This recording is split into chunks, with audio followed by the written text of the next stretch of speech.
यमराज का दूसरा जन्म विदुर जी का था, जो हस्तिनापुर में एक दासी के गर्भ से जन्मे थे। यमराज जी को एक आर्षि ने शाप दिया था। इसके पीछे की कथा बहुत ही दिलचस्प है। यदि आप जानने चाहेंगे तो मैं अवश्य ही यहां पोस्ट करना चाहूंगा। महाभारत काल के समय एक बहुत ही तेजस्वी और प्रतापी ऋषि हुआ करते थे, जिनका नाम था ऋषि मांडव्य। ऋषि मांडव्य ने अपने जीवन काल में कोई भी पाप कर्म नहीं किया था, इसलिए अब वो मोक्ष की तैयारी में जुट गए थे। मगर इसी बीच एक दिन ऋषि मांडव्य के आश्रम में कुछ चोर चुराया हुआ धन छोड़कर भाग गए।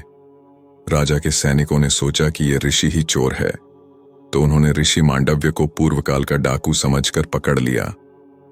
राजा ने ऋषि मांडव्य को प्रजा के सामने ही सूली पर चढ़ाने का आदेश दे दिया, किंतु जल्लाद ने जितनी बार भी ऋषि मांडव्य को फांसी देनी चाहिए, आर्षि मांडव्य मरे नहीं।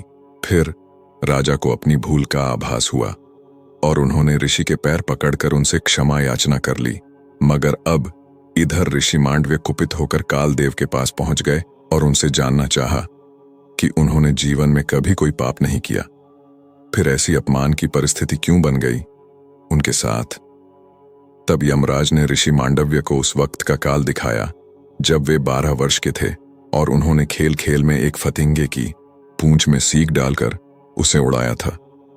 कालदेव के अनुसार यह उसी पाप का दंड था, किंतु ऋषि मांडव्य इसे पाप नहीं मानते, क्योंकि उस उम्र में बालक को पाप और पुण्य का ज्ञान नहीं होता और न शास्त्रों का ज्ञान होता है।